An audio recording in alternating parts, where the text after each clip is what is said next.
On duty in Los Angeles' South Central District, the heart of gang territory, more than 20,000 violent, drug-peddling young men and women are known to operate here in lawless rival gangs. And their numbers are rising.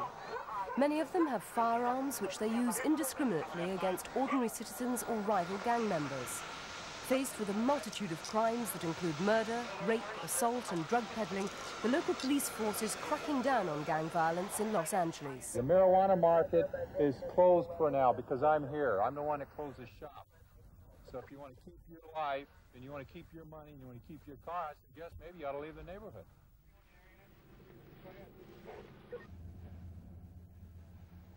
Millions of dollars have been spent in the campaign. With more officers on the street and a sophisticated computer system, arrests can be made in minutes. Instead of taking 3 hours to hand search a person, we can identify a person in a minute, 30 seconds. The community has joined the campaign.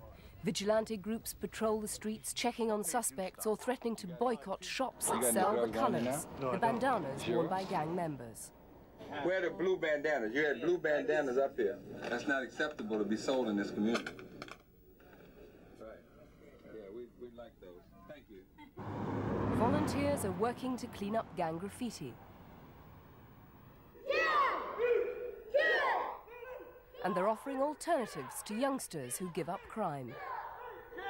Anyone can attend this karate class if they stay out of gangs. 2 years after the campaign began, gang crimes have dropped by 20% in this neighborhood. The police department recognizes the role the community must play.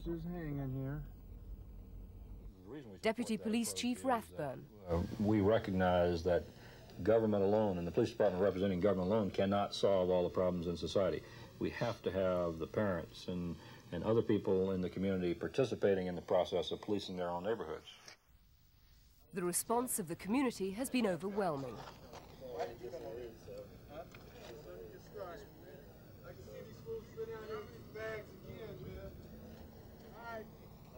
And the campaign could be seen as a real success story.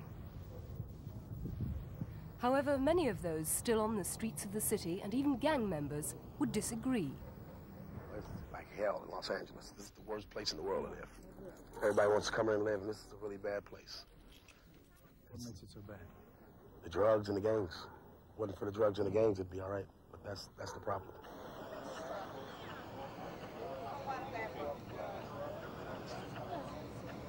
The toll in human casualties is huge. There were almost 500 gang-related murders last year in Los Angeles County, more than 100 of them in South Central, a 100-square-kilometer ghetto with a population of 500,000. And although the crime rate has dropped, gang membership is up by 40%. The two largest, the Crips and the Bloods, are also the most bitter rivals. And there is, on average, one shooting a day in South Central.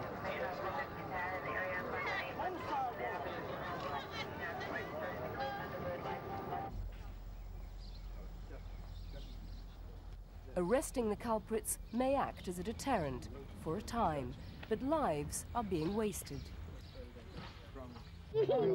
or shattered. Few people here have been spared. There is sorrow and fear and a sense of loss. They are dead. They are dead. Everybody I grew up with is dead. Curtis Tutt has been shot and stabbed so many times his friends say he has 9 lives. Curtis joined the Bloods when he was 12.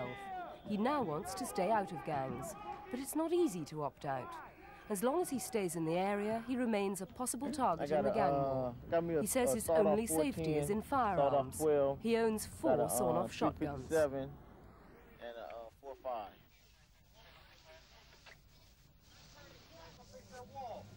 Police officers feel frustrated too.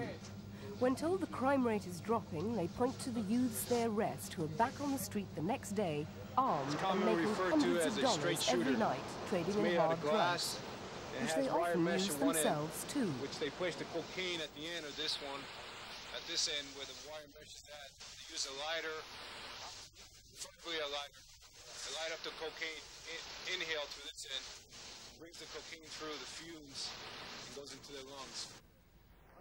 There is no room for complacency here. Much remains to be done to stem crime and eradicate the all-pervading fear.